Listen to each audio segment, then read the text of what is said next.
Good morning, everybody, and welcome to Chassidus in the morning.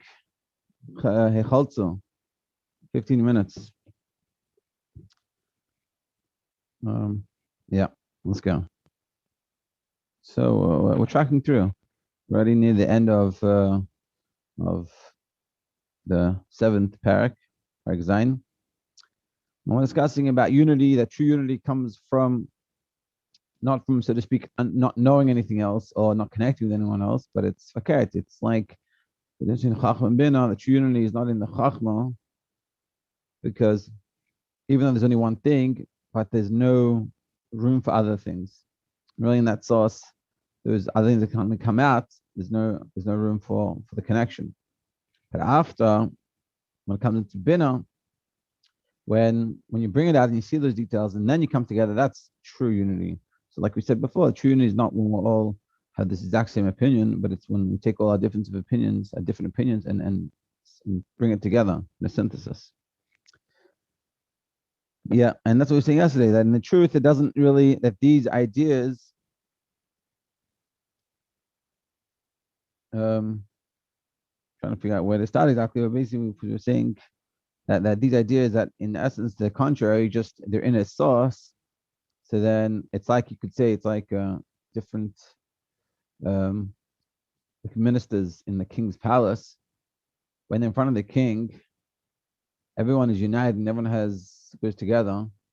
But in truth, they all have different opinions. It could be very vastly different opinions. It just being the fact that they're in the king's palace, so then the way they do things and stuff, and the way they express things is going to be in that way. Yeah. The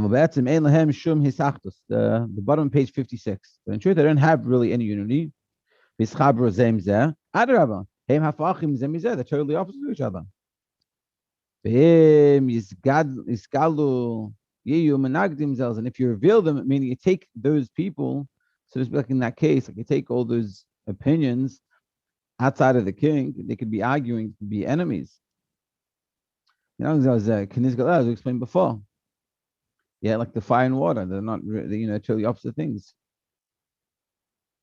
Yeah, all the different powers, like we said in the last chapter, different powers of the soul, each one is different. Chesed is chesed, Gvura is Gvura. They're really opposite each other. But the truth synthesis of it is when they come together. Like Paris. Yeah. Aval, bat, kaan. Hey, but when we're talking about after, when they do express themselves, and then we bring the unity together, then that unity is a good unity. Until they become not even opposites and arguing. They actually help each other.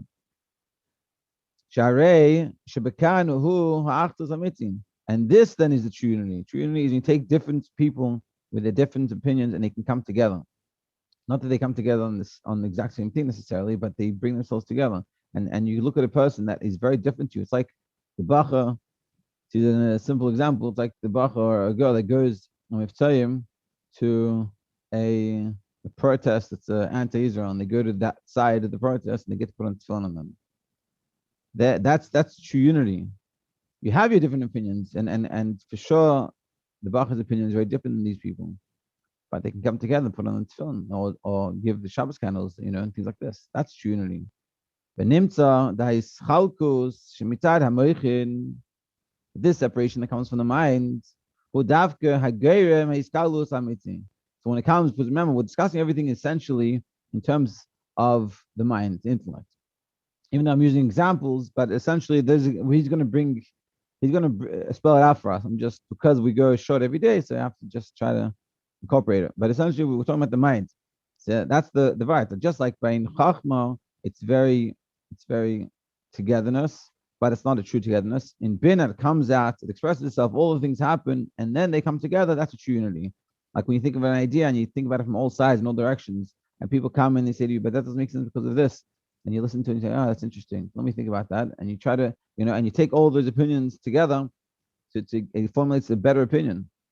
It's like learning something when you discuss it with someone else that makes you understand a lot better. And that's exactly what we're saying here. But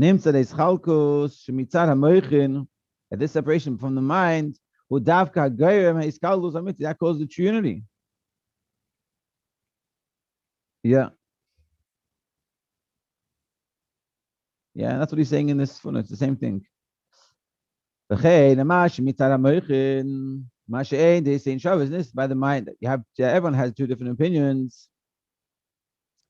Hooray, meaning not two people have the exact same opinion. So you could say that they can, so seemingly that's a cause for argument or not getting together. Hooray, the kedusha, like we're going to explain in holiness, that's not a problem at all. Having people like that, that's not a problem at all. On the contrary, there's a more of an advantage. That different paths become one thing.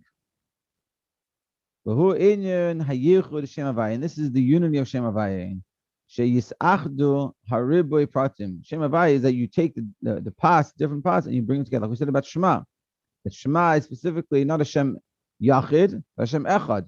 But you're taking the oneness, meaning that even though there's parts, but that all those parts come together as one, that's a much greater unity than only being one thing, being all singular.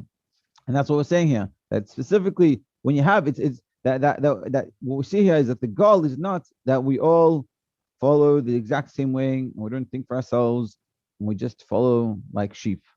The idea is that we should have our opinion, have all these things, but bring them together and find the commonality between all of us and how we can all work together. And as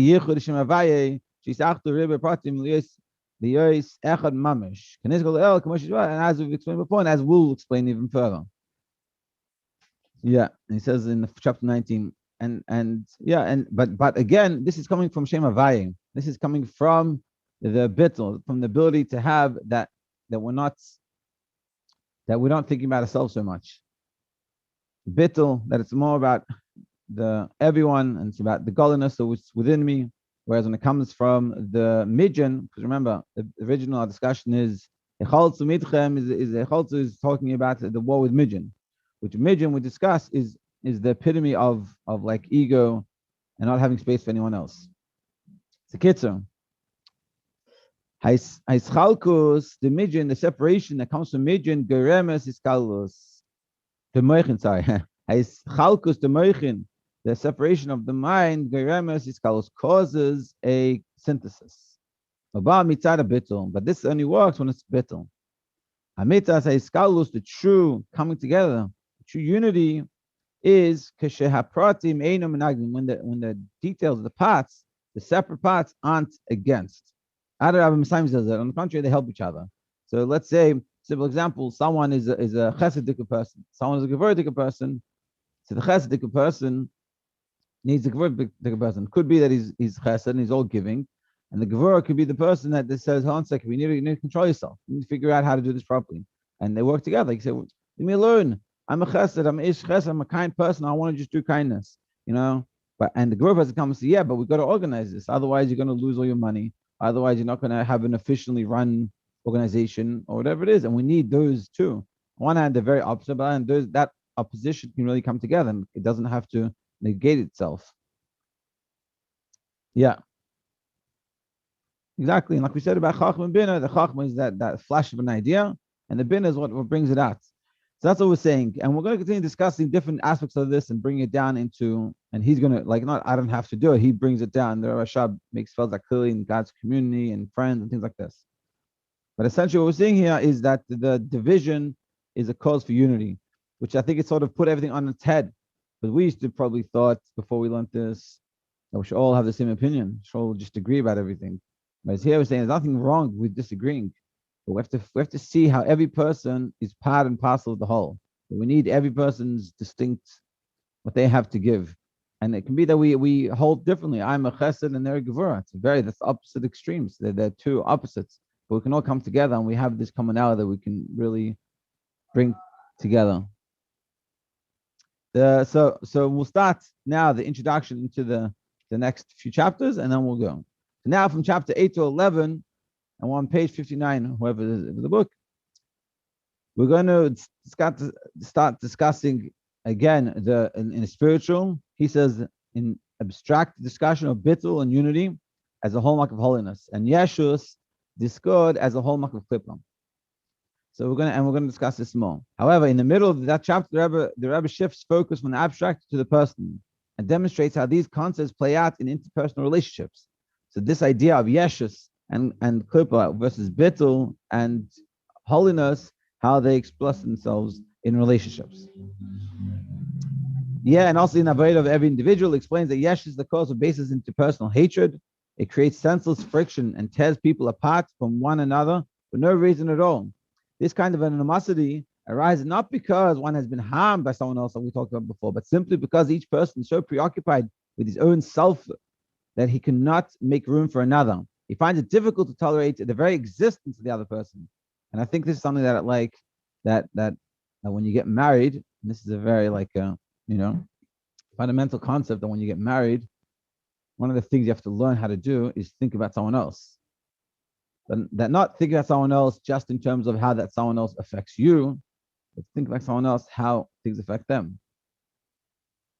And I find this is something that that I see with people, especially Bakrim, not necessarily they realize this. And it's a very good thing to work on now when you're single, that it helps you in marriage. When you can think about it, like you have a roommate, so you don't just think about them as they relate to you and what they do with you or how they interfere with your life, but them with their issues. Someone comes to you and they say, "Oh, I had a hard day." It happens to me sometimes. Like when my wife will talk to me about something, and like I think about it in terms of myself. And it's like, but it's not about you. It's about her and about her issue. And since your roommate comes and says, "Oh, I had a bad day," say, "Oh, what happened?" And you listen to them and you think about how it felt for them, and you put yourself in their shoes. And that's what he's saying. And in order to be able to do that, that's a bittul. A bittul is be able to put yourself in someone else's shoes. Yeshus, you can't do that. And that's why people bother you, because they're getting in the way of your shoes. You only have one person. You only fit yourself into where you are, and you can't see anyone else. And anything else is all based off the way you see things, the way it filters through your mind. So it's like you just argue with them or something like that. That's what we're going to discuss. Sadly, such friction and intolerance are widespread, existing even amongst those who devote themselves to terrorist and avodah, lofty pursuits in which unity and cooperation would be so profoundly valuable. So he's saying even in people that learn Torah all day and they're really Talmid Chachamim, they have this issue, and it's so sad because they could gain so much more by having the unity. After all, it is precisely by collaborating and hearing different ideas, that one's understanding of a Torah concept is broadened and his appreciation deepened. Moreover, when people communicate and share their struggles and successes in avodah, they can help each other advance in their respective spiritual goals. And simply being able to talk to someone else, and they can listen to you, and they can hear you out, and you can feel comfortable to speak, you could gain so much more than that. A true Farbrengen is not just that one person talks and everyone listens, but it's about people share what's on their hearts, and they get help, and they have with brotherly love. You sit together and you talk and you discuss it, and you can have people that follow up with you and care about you. You could have so much. This is what the world lacks the most. Unfortunately, instead of working with one another, sharing and being open to suggestions of self-improvement, people often fall into the trap of their own self-image. This makes it impossible for them to appreciate the input of others and cause them to find a host of reasons to belittle others and look down upon them. And ultimately, they look down on other people because they can't share the truth. And especially, we live in a day and age where people have Instagram and whatever it is, and all these, and Facebook, and you're always showing this picture perfect life, and it's not reality. So then you can't come after that and put a personal picture of yourself, looks like you're living the best life, and then come and say, "Hey, the life sucks." I have this all the time at work, that I speak to people that are going through very hard times, and a lot of times I'll see I spoke to a lady on WhatsApp. I called her up, and her picture was her at a party having a good time. And I know what's going on in her life, and her life is in ruins, and she's barely can feed herself. It's so the contrast is crazy, and this is what's happening. And so when we look at other people's lives, and we post, especially we look at other people's lives, oh man, I have such a better life than me. How can I share my struggles with them? No one can understand me. And this is all yeshus that's coming, and it's a problem. And Mitzvah Hashem, through learning this, we'll learn how to have true, deep, meaningful relationships with people. And that together we can help each other to reach heights and successes. To be continued tomorrow. Thank you for joining.